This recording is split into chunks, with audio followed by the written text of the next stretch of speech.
Welcome to the Blogging and SEO Show. I'm Michaela, a stay-at-home mom of 3 who just happens to be in love with everything related to SEO, blogging, marketing, coffee, and shedding light into the many mystifying corners of search engine optimization and what that means for us service providers, small business owners, and even bloggers.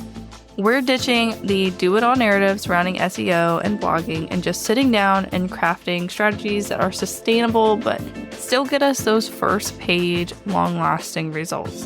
Now let's get cozy, grab your fave sweater and a cup of tea or coffee, and let's talk everything blogging and SEO. Hello, and welcome back to the Blogging and SEO Show.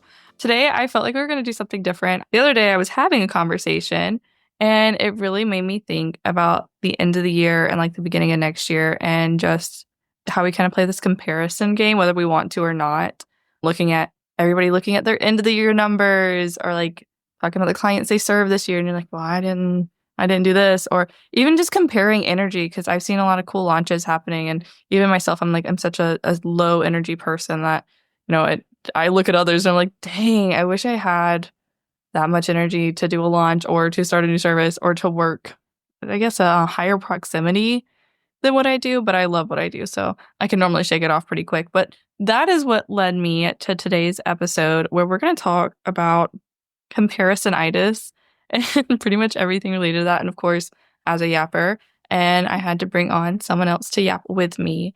But let me go ahead and welcome Sara from Between the Lines. Hello. Thanks for having me. Of course, anytime. I was actually really excited. I don't often have people have blogged themselves on or in the industry. And I've previously had Kaylee from Reveal for copywriting, and everybody really enjoyed listening to her yap.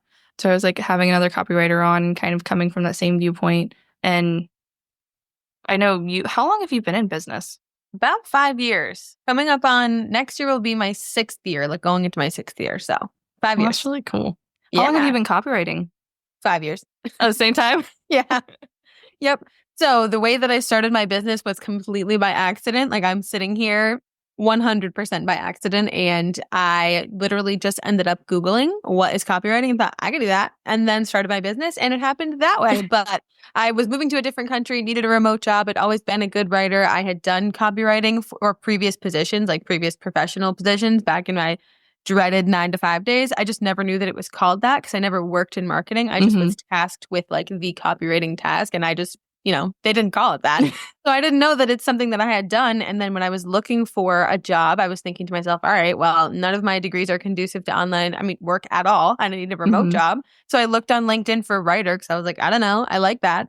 And I kept seeing copywriter everywhere. So then I literally just Googled what is copywriting, saw the definition, and was like, say less, I can do that. But I definitely did not mean for it to turn into what it has turned into today. And I'm very, very grateful that it did, because I don't know what else I would be doing right now or how I would even afford to live my life on my own as a single mom raising a toddler completely by myself. It's not even possible for me to work a 9-to-5. So thank God I Googled that. Yeah, I feel like working a 9-to-5 is such a hard task as a mom or just as a person sometimes. Like, I can't even imagine having to go back, even though I don't know if I've ever traditionally been in a traditional 9-to-5 job. Oh, girl, I have. And it was actually 8 to 6. And how the hell are you going to pick up your kids and do that? Like, it's literally just me. I have no help at all. So I genuinely do not understand how it would even be possible for me to have a child in school, which his school is 9 to 3, and it would never work. So good thing. Yeah, I can imagine. I'm married, and he works. What time does he work? He leaves the house at 5 a.m. and he does not get back until 3-ish. And this is recent. He used to go to work at 5, and then they'd ask him to work overtime nearly every day. So he'd be at work until 4 or 5. So I would go get them or take care of them, because this is the first year that they've all been in like a daycare of some sort, but the girls are only gone the first 3 hours of the day. Oh, and I would say I spend about 3 hours in the car in between, like going to get the kids, dropping them off, picking them up, because they're at 2 different places right now, and they get out and they start at 2 different times. Oh my God. Yes, so, couldn't be me. So even just his help, if he could, he recently started picking up my eldest, because he was like, F this job. of how they're treating me. He's like, I'm going in when I'm supposed to go in, and then I'm leaving. And now he's interested in starting his own business. But They always are. They Uh-huh. always are. My ex-husband started his own business too when he saw me living the dream over here. So my favorite thing is when he's like, don't you, he didn't realize he needed a retail license to sell things. And I was like, sir, do your research. He's like, oh, well, you were going to handle that part for me, right? I was like, no, I love you to pieces, but I got my own like shit to juggle. I said, honey, I'm busy. I'm over here. I'm juggling. But I will say, I'm assuming that you've dealt with comparisonitis throughout the 5 years, especially not, I guess, just kind of coming into it with somewhat of background, but not like a formal background. Yeah. I actually am going to say something wild, and it's that I have not really, because I refuse. Really? And that is what I'm here to tell y'all about today. No, I basically just told you, like, yeah, I can talk about that. And now I'm going to say, guys, here's how to not, because I have always known, I feel like I learned this at a very young age, that it is not helpful to even engage at all in comparing yourself to anyone else, because you are never going to be somebody else. So somebody else's definition of success is not your definition of success. And the sooner you learn that, the happier you will be. So I feel like by the time I started the business, I was already aware of that. So I, on purpose, didn't look at other copywriters' stuff. I don't really follow any other people in my industry at all unless I'm like personally friends with them. And if I do follow them, they're probably muted. And I tell my students this all the time, but I don't look at anyone else's stuff. Like the second you find yourself scrolling through somebody else's something, you start to feel that icky, like, oh, am I supposed to be doing that? Should I do that? Like, oh, wait, they're doing this. Like, oh, shoot, I thought I was good. Like, my goal was this, but this girl has 14,000 of the thing I was trying to get 10 of. Literally saw the number 14,000 the other day. I thought I was doing good about something. And then she's like, helped 14,000, whatever. And I was like, Jesus Christ. But then I saw that it was through a $27 workbook. And I was like, oh, okay. Well, when my course is $750, that's a little bit different. So I think that because I learned that lesson so early on, I was able to take those skills and not bring them into business. And I do think that it has something to do with the success that I was able to achieve in the last 5 years, because I'm not spending time looking at other people's stuff and second guessing it. Like I'm just throwing it at the wall, hoping that it's and then moving on. Like I'm posting and ghosting. I'm not engaging. I'm just not. You're testing spaghetti. Literally. I love that. You just throw the spaghetti at the cabinet and you're like, all right, we're Gucci. A little bit more strategic than that, hopefully. But yeah, pretty much. Same basis. I feel like I didn't learn that until recently. I came back, I thought I had a handle on it for the longest. I was like, okay, I feel really good about what I'm doing. And then I had my last girl, and she's my last baby. I'm not doing that again. I'm done. Yeah, like I'm done. I had preeclampsia. And then I ended up in the hospital afterwards. After we got home, not even 24 hours later, I had to go back because my blood pressure had skyrocketed. And I was like, I'm not doing this again. Every time I have a baby, my body gets worse. And I'm just like, nope. Yeah, you said like, we're just not going to risk it no more. Talk traumatic birth story. That's a whole other podcast episode. I had a 30-hour labor and delivery. I was induced. I had an emergency C-section. Then I got pneumonia. Okay. So like just the little cherry on the top is the pneumonia. Just here. Yeah, just a little pneumonia. Congratulations. Full ass 45-minute seizure in the middle of birth. Yeah. Like I said, different podcast episode. So one and done. One and done. No, thank you. I'm all set. Yeah. So I get it. And I was like, all right, well, I'm done. But because I was obviously recovering, it took quite a bit of time off. And I just worked with my long-term clients. And I came back and I'm like, okay, well, I was balancing between Pinterest and blogging. And as I learned when I took time off, I was like, okay, I can't do Pinterest anymore. It's a little bit, I had really worked out something with blogging where, we're always a month ahead. I can, and then, if shit happens, then I have time. Exactly. And they have time. Like I can email and be like, hey, this happened. I'll have your drafts another. And we're still 2 weeks ahead of the month. Yeah. That's even going live. So it would always have plenty of time. Whereas Pinterest, I didn't have that wiggle room. So I felt like I was completely adjusting to this new version of my business. And I was like, oh my gosh, what am I not doing right for the clients to not come pouring in? Which obviously I'd taken 3 months off. And now looking back, I'm like, well, I just need to get back into it. Yeah. Like I completely ditched for 3 months. And so I only had like a few inquiries coming in. And so every time I posted, I'd be like, oh my God. And then of course I'm like, well, does anybody just do blogging as their business? Yeah. And then I felt like that put me in a further pit because I'm like, well, she's doing blogging over here. She's doing blogging over here. So I'm sitting following all these people. And then I end up in the doom scroll. You're on the wrong side of that. Yeah. Hey, girl, you're looking at everyone else's stuff. I feel like that's the problem is when you are comparing yourself, it's less about the comparison and more about you making assumptions of what other people have. Like you assuming that other people are extremely successful and doing all of these amazing things, and you're making up a story about their life from Pretty one much. Instagram post that maybe they posted with the same energy that you had of like, oh my God, I don't have an inquiry at all. Like you see people, saying, I'm booked until, June, and it's actually January, but you didn't know that they were taking 3 months off there. They're not actually booked out 6 months in advance, or maybe they only work with one client at a time. Yeah. Like you have no idea what is going on behind the scenes. So I feel like we often just assume that we're the worst and they're the best, but we don't know anything about these random people. We're just looking at them through a tiny little screen and we don't have the full story. Absolutely. And also it hit me again when you actually started your challenge this past month. Oh. I joined. I was like, I think I had posted on Threads and like, wow, the comparisonitis is just hitting me today. Why did you join the challenge, or were you going to make a challenge? No, I was joining the challenge. Okay, got it. But I was seeing like other people in the challenge. Yeah, I was like, got it. I was like, damn, sorry, I didn't know you had a challenge. Yeah, no. Goodness, no. I do not have the capacity to manage a 30-day challenge. 3 days. I think I could do a 3-day. I did a 3-day. No management on my part. I said, here you go. Have a nice day. I'll be here on Sunday if you need me. Yeah. But I really did. I sat down and I was like, oh my goodness, I am feeling the comparisonitis. Where at the end of the year, I recently hired a bookkeeper, and everybody's kind of reviewing their like end of the year, like, oh, I've had my best year yet. And I have had my best year yet, but I was like, well, it's probably not as best as their year. Yeah, but you have no idea. Yeah, and I know nothing about these people.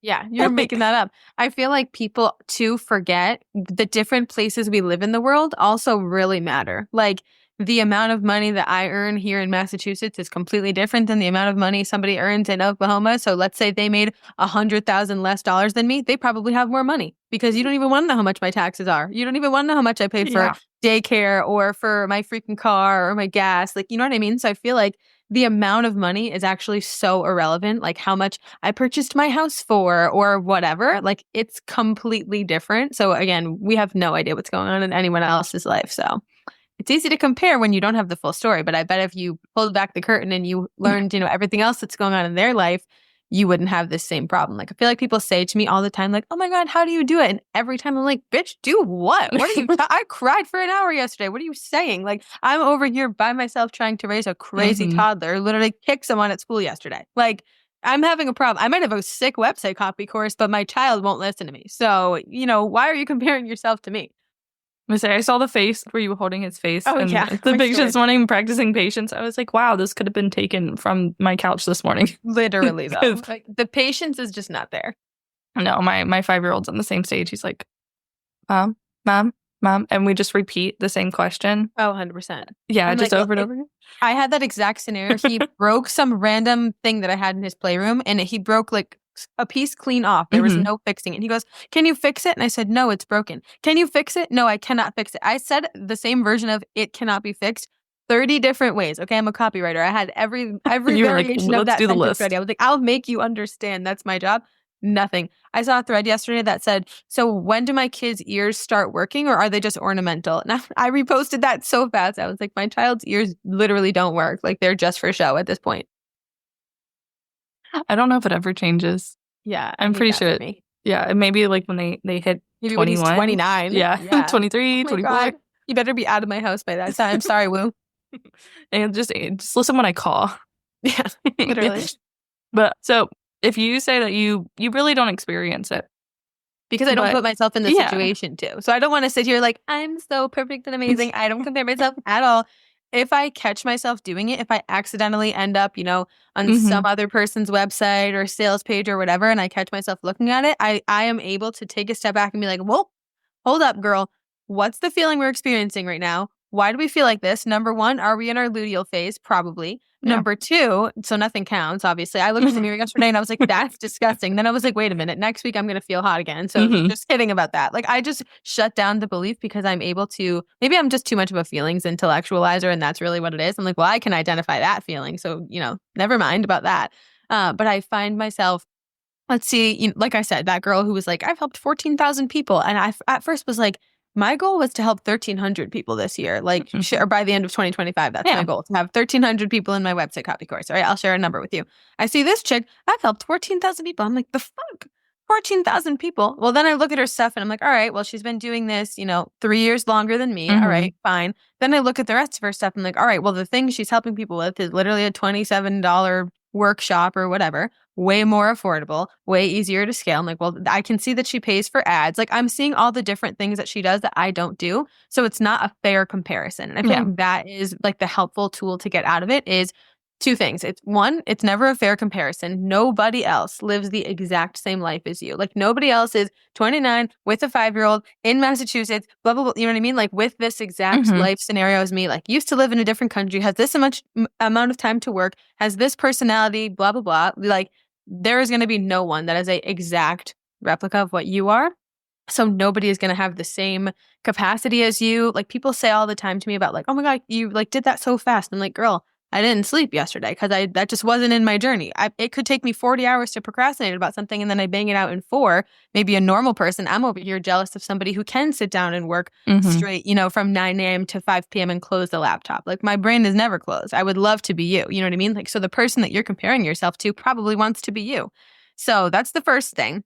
And the second thing is, what other people want, what other people have, you probably don't even want. Like, the life that you're comparing yourself to, you probably don't even want that version of success or what success looks like to them. You don't even want to have that. I was talking to a student of mine. I have a mentorship program for copywriters. So despite not following any, I talk and teach to them all the time. And I'm always messaging them on Slack. It's a situation where they can ask me any questions that they want. And the comparison question comes up a lot. And my first thing is always, don't follow them. Don't follow other people unless you are friends with them, because you curate your own feed. Like, you're the one putting these roadblocks and these comparison pop-ups on your own damn feed. Unfollow them or mute them. People are like, I don't want to be mean. Who fucking cares if you're sitting here crying over, the thing that you're comparing yourself to? It's your feed. You get to decide. But anyways, I was having a conversation with a student of mine yesterday, and she was saying, I don't feel experienced enough to say this thing. She had been asking me about her differentiator. She was struggling with her about page. And she was saying, I have this angle, but I don't know if I want to use it. I don't feel like I've been doing this long. So she was a website designer. Now she's fully a copywriter. So she went from designer to designer/copywriter. Now she's copywriter, but like, her angle is, I used to be a designer, so I know exactly how everything should look. And I'm going to write your copy with design in mind, which to me is a great selling point. And I don't see a lot of people doing that. So I was like, yes, exactly. You have to do that. Like, that's the perfect thing. Because it's hard to find what makes you different. Like, even me now, I'm like, I'm not that different from anybody else. It's just the personality that's different. I'm over here. Like, anyone who's nice to me and can afford it can work with me. You're probably just maybe priced out at this point. So anyways, I was telling her, use that for your differentiator. That's perfect. And she was like, well, I was only a designer for 2 to 3 years. I was like, bitch, 2 to 3 years is a long time. Like, what? That's longer than some other website designers have even been in business, and they're over here charging more than you. So you definitely can use that. And then I thought of the example of a really good friend of mine. We started around the same time, is a website designer. I'm a website copywriter. She has probably designed double, if not triple, of the amount of websites that I've written. So in terms of website design, she's, banged out way more than me. And she started around the exact same time, maybe a tiny bit later. And I've done significantly less than her. I make more money than she does, though. And I charge more for my projects than she does, though. And I have a completely different process. So if we looked at just the numbers, and if I was looking at her like, oh my God, she's done 350 websites, and I started to feel bad. Well, okay, she's charging $1,900 for those. I'm charging $7,900 for mine. So it's a completely different story. And if she was looking at me like, oh, she makes this much money, well, okay, maybe she can think of it instead. Well, I've designed this many websites. So the thing that you're using, like whether it's money or a number of something or sales or followers is a huge one, or, impressions, engagement, replies, whatever, you don't know what somebody else is lacking in. So there's always a balance. Nobody is perfect sales, perfect engagement, perfect following, perfect numbers. That just doesn't exist, but we pretend like it does. Why? Because we want to feel bad? There's no reason to pretend that. We're making assumptions. What they say makes an ass out of you and me. Yeah, honestly. I was saying that to my husband last night, and then my 3-year-old mimicked it. It happens. Yeah, no, my favorite is when she was eating her dinner and it fell off her fork and she goes, what the hell? Oh my It's God, just that's so funny. My son, when he was 2, typical Massachusetts, anyone who lives in New England is going to get this. I'm driving in the car. He's 2 years old and somebody cut me off and he goes, use your blinker, asshole. Oh my God. And it was funny. 'Cause he was only 2 and obviously he was just mimicking me, but it was like perfect scenario. And I didn't even It's like, say he's it. Like, used he's this. the one who said it. I was like, wait, why are you actually wicked smart that you just knew to say it? Like, I'm mad that you just Like, said good that. timing. Yeah. It's also, if you ask him his favorite Taylor Swift song, he will say 1, 2, 3, let's go, bitch, for the chant that happens during Delicate. So yeah, I basically just had to resign to telling him not to swear at school because at home, it's a lost cause. We're too far gone. Yeah, our rule is, as long as if you're using it in the right place, you're okay. And we're not using it to hurt other people. Yeah, that's a good one. And then we recognize that there are situations where you can't use it. So like in front of Grammy and Grampy. Yeah, like Gigi and Pop where maybe don't out. say bitch in front of Grampy. That's thank you. I'm gonna get a mean look. And I'm gonna be like the side I like. I'm gonna get hit with the Sarah Joelle. I'm gonna get in trouble. That's what I need. That's what everyone should do for comparisonitis, though, is channel your inner toddler and just focus on yourself, because toddlers are very self-serving. Yeah. Human beings, and they don't give a fudge. Exactly. They really don't. And I think that's another thing, though, going back to what you were saying about like not wanting to be mean, is I feel like I'm going to use this term, but parasocial relationships. We create these relationships in our head with these people that we've never met online and maybe even never interacted with. And we're like, well, I don't want to be mean to them. But in reality, like, are you ever going to talk to them? I don't even think it's them not wanting to be mean to them. I think it's they don't want to be perceived as mean. Yeah, that's true. Like, if they don't want it to be like, oh my God, Sarah unfollowed me. What a bitch. Like, you know what I mean? Like, they don't want to be perceived as somebody who is mean. So I don't even know if it's mean to them. But that's why you just mute people, okay? If you feel weird, just mute them. No one's ever going to know. What are they going to do? Watch their stories and see if I looked at it and check every day for a week? Like, what if I just wasn't on Instagram that day, So I don't know. Maybe there are people out there that know that I've muted them. I talk about it a lot. If you're a copywriter listening to this podcast, I muted you. There's my confession. You can mute me too. I will not be offended. But yeah, I just don't think we need to be following anyone else in our industry unless we serve other people in our industry. Like, I guess maybe because I have a mentorship program for copywriters, I could follow some, but I don't want to. That goes against what I teach. So maybe you were a photographer, and you mentor other photographers. Maybe you want to follow them. I feel like a visual example is even more comparisonitis, though. Like, if I were somebody that did something visual, I can imagine probably brand designers, photographers, web designers, like, look at other people's portfolios and think, yikes. Like, I feel like with words, it might be a little different. First of all, I don't read my competitors' clients' copy because I am terrified that I'm going to accidentally read something, have it be in my brain and then regurgitate it later and not remember where it came from and think it was my great idea. So that's another reason why I do not engage with anyone else's stuff, because you will not catch me copying anyone ever, especially because it happens to me so often and I get so mad every time. So yeah, that's another reason why I don't read it. But with words, I think it's harder to compare because you're writing something for a client. So I'm not sitting here like, oh my God, what a great line of copy. I wish I thought of that, because it's only a great line of copy for that client. Whereas something visual, it's like, oh my God, wow, what a gorgeous picture. Or like, ooh, cute carousel. I wish I thought of that type of thing. So I've actually reached out to other people in the industry who I'm like, that's a cute carousel idea. Yeah. Can I do that too? Can I please? I know I feel like people forget that's an option. I do know that some people get, annoyed about that, but I feel like if you're saying, I really like this and, I'm inspired by it, then you tag them or whatever. Yeah. If they say it's fine, I don't see an issue. I wouldn't say that's copying. Yeah, no, I don't think, I feel like there's a lot of social media where it is, it's trends. Yeah. It's these, trends are totally different. They come through, and once it turns into a trend, it's like, if you can tag the original person, I feel like you should. Like, if 100%. You know where it came from and you can find where it came from. But if not, it's also just to the point where there could be thousands of people just doing the same thing. Yeah. Well, I've definitely putting their new twist on it. Before. People seeing that I posted it, commenting on it, like, oh my God, love this. And then posting the same thing and not saying a word about it. I'm like, brother, you just outed yourself. You commented on my thing. I know you saw this and got it from me. You posted the thing the next day. What do you mean? But I'm not that much of an Instagram girly. So whatever, live your truth. Same. I'm actually deleting Instagram. Instagram is leaving in December for me for an entire month.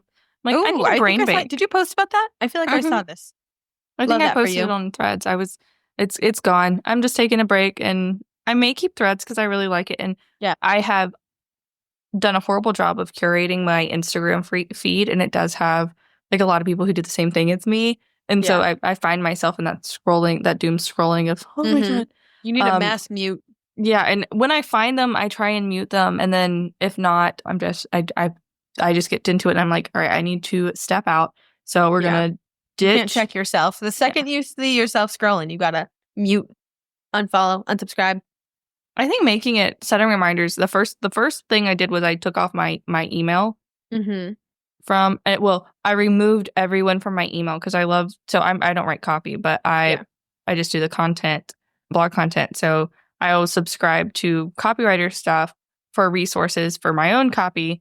And I'm like, yay, this is great. But then a lot of copywriters drift into blog writing, which is fine. And you're like, yeah, then I'm like, wait a second, I need to get out of here. But then I'm already in their newsletter and all this stuff. So I removed everybody's newsletters from my work email. And I set it to like a specific newsletter email for when I want to consume it. Yeah, that's smart. Then I took my work email and that email off my phone. I was like, I'm not going to consume email off your phone is such a good vibe. I used to have email, Instagram, and Threads completely off my phone. I actually just downloaded Instagram on my phone. I would say maybe like a month ago for the first time in like 3.5 years or longer, just because I had two phones. Long story why I had two phones. My phone got stolen in Canada. Then the Canada phone didn't work in America and whatever. It's basically an iPod that had Instagram on it, but the camera was the quality was not it. So I couldn't like post on stories and be a normal person. So I was like, let me just download it on my phone. But I do notice a huge difference between having it on my phone versus not. Like that's one of the things that's letting my brain be on 24/7 because I have access to it right there. So she's canceled. I got to delete her. Maybe I'll do the same thing. Maybe I'll delete my Instagram in December too. Just to play it. And I was like, I mean, I can get on my computer and do it if I want to. Oh, but I'm a huge Threads on the computer girly. It's mine's up right now. Love that for you. I have Threads up at the moment. I've actually been leaning into Threads online too because I'm like, I need to be more intentional about this. Yeah. TikTok is leaving. The only one I might keep is YouTube, and that's because I like my YouTube videos, my long ones. I don't use shorts. I love YouTube girly. Yeah, I try shorts. I try. My boyfriend does shorts. I made fun of him when I found that out. I feel like that was one of the first things I found out about him. I was like, "Sir, did you do that? People watch those? I didn't know that was a thing that people actually can." Like, he will sit there and just scroll YouTube shorts. No reels, no TikTok, nothing. Like that is his social media scroll of choice. So. My husband deleted his Facebook. He's like, I'm not gonna, because he's really bad about getting stuck into a video. Like his attention span is just immediately consumed, and he's aware of it. So he's like, well, I'm deleting Facebook. I'm not gonna get stuck in these videos that scroll. And then he's like, he always watches YouTube, and then he discovered YouTube Shorts. He's like, I'm stuck again. You can't get rid of it. You can't get YouTube without YouTube Shorts. He's like, I wish I could just turn Shorts off. He's like, maybe just don't click it. That's a good choice. Well, I think at this point it just shows up in his regular stuff. Oh, does it? I think it's different. Works differently on mobile. Oh, I've never looked. Because I'm pretty sure he'll just be in his video and then he can go into a short. Pops up. Damn. Yeah. He's stuck. Yeah, he did. It's a quick turnaround too. He's like, oops, I'm gone. And then he'll look up and he's like, I'm so sorry. It's a whole nother world. All right. Really? With comparisonitis, and what would be, I guess, your leaving tip for everyone? Either just to get out of it, to avoid it. Like if you had to sum it down into one thing that they could do as soon as they're done listening to this episode, what would you pick? I would say the most actionable thing you can do right after listening to this is go on Instagram, see if you follow anyone that doesn't make you feel good about yourself. So maybe that's an influencer that you compare your house to. Maybe it's somebody in your industry that does the same thing as you. That's, prices are a little too similar and experience is a little bit too similar, and mute them. If you want to hit them with the unfollow, absolutely go ahead. If it's an influencer, unfollow. But if it's somebody that you think might notice, just mute them. And even if you, mute them for a week, or maybe you delete Instagram off your phone for a week. I'm keep saying Instagram because I think social media is the number one place where we compare people. But like she was saying earlier, I definitely think, removing anybody's newsletter or anybody's content that is, sent to you without you requesting it, which obviously a newsletter, you opted into that, but maybe mentally that day you didn't. So feel free to unsubscribe, feel free to mute. It's okay. Nobody's going to think, less of you because you did that. Nobody's going to be sitting there like, oh, Sally muted me. So that's my recommendation. I think not consuming other people's content, especially in your industry, is the number one way to do it. So hit that mute button, girl. Oh, yeah. And I have something to add to that. You can always mute and then unfollow like if muting doesn't feel good. Yeah. I mean, if unfollowing immediately doesn't feel good, you can always come back and unfollow if you muted. With the newsletters, you can unsubscribe and then resubscribe. That's what I did, and I am with all the ones I unsubscribed.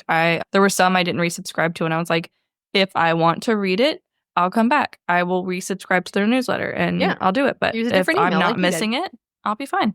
Yeah, I think that people also forget that it's just like, let's say you're putting, a sweater away, okay? You put this sweater away, you don't think about it again. You're not sitting at your house every day like, oh my God, where did I put that sweater? You know what I mean? It's right under your bed if you want to go get it, but chances are you forget about it and you never want to wear it again. Like if you have a problem with getting rid of clothes, maybe this is on my mind because I just cleaned my room for the first time in 3 months, but you always forget like, oh, I didn't even know I had that. So I feel like one thing that I hear an objection to muting these people is like, well, what if I miss something? Like what if, they posted something really good or whatever? You can go look at their profile if you want, but I don't think you will even miss them. So I think, unfollow maybe feels aggressive, but like we said, you can mute and then unfollow, but I don't even think you'll miss them. You definitely won't miss the comparisonitis. No, I won't. Kiss it goodbye. Yeah. Go into 2025 with a fresh, literally, fresh blank brain. Only focusing on yourself. But yeah, nobody is as amazing as you think they are. Like there is nobody that is actually perfect, even though it looks like that online, which is something that we've been told, since we were teens, but nobody believes it. So maybe today will be your sign to actually believe it. Yeah, take this as your sign to do the thing. I am bullying you. This is your sign. I literally have on my sales page for my mentorship program that I'm an aggressive pep talker, which is just a nice way of saying bully. But please, I mean, I think I went into a program lately, and even when I was talking to my husband about it, I was like, when I was picking bookkeepers, virtual assistants, I'm like, I'm such a passive, like low energy person. I'm like introverted. I like to chill. If people are like aggressive, I'm just like, yes, ma'am. Yeah, yep, sounds good. So he's like, when you hire people, please go towards the aggressive personalities. You need someone to bully you. And I was like, don't say it like that. I know when you say the word bully, it sounds really wrong, but I feel like that's so true. We always want the type of person that we're not. Like a lot of my friends are the more chill, not aggressive people. And that my friends that I have that are exactly like me, with like limited doses, we're hanging out because it's too much of the same energy in one spot. But I feel like that with my mentees too. They definitely are looking for somebody to straight up tell them what to do. Like I will have people come to me and be like, all right, I need a new client by the end of December. What do I do? And I'm like, this, and that. Do it today. Done. Which, by the way, I said that yesterday, and she got an inquiry today. I would just like to report. A nice win for her. Awesome. I mean, well, in the middle of your get more challenge clients. Get more challenge. Don't want get more challenging clients. Let me tell you, that's the opposite of what you want. Get more clients challenge, and just to say a testament, like it really is just about putting yourself out there. And I did day 1, which was literally was it day 1 that was reach out, or was it day 3? It was sometime in the beginning. It was early on. Yeah, but it was literally just like connect with your dream client. And I was like, you know what? I'm just going to take the really direct approach, and I'm going to connect with a dream client and be like, hey, I would love to work with you. And then she got back to me, I think 24 hours later, and was like, you know what? Let's work together. See? Like, I'm freaking telling you it works. You need to send me a screenshot of that. But for anybody listening, this Get More Clients Challenge, you can do it whenever. I will have her put the link in the show notes, please. This is me bullying you. I'm like, you're going to put the link in the notes. But I made it for November. But after November, the only day that was relevant to a date on the calendar was American Thanksgiving. And I put a task that's not even relevant to Thanksgiving for it. So I'm just going to change the one task and then let anyone do it at any time of year. Because people really loved the challenge. And it's not season specific. No. It is definitely copywriter, writer, content writer specific, but maybe I'll make a more general one because there's not that many things that are, there's maybe 10 things that are copywriter specific that I could easily change. So yeah, I think some of it would carry over just if 100%. It would, yeah. There's just places where I say specific, reach out to a designer or whatever, but I think that I'm going to make more general ones. By the time this podcast episode is out, that'll definitely be live. Oh yeah. So I guess this is their to-do list. Okay. First, you need to mute people. Yeah. And you're gonna focus on yourself. Okay? Mute 5 people today. Yeah. Mute 5 people. And instead of focusing on other people, join the challenge. Oh, slay. Yeah. And just spend the next 30 days focusing on yourself. Do a little self-care. And I bet you will have a new client. You're welcome. I just made you rich. Proud of you. And all the links are in the show notes because we're good like that. Exactly. So I think that's a good Done. Yes.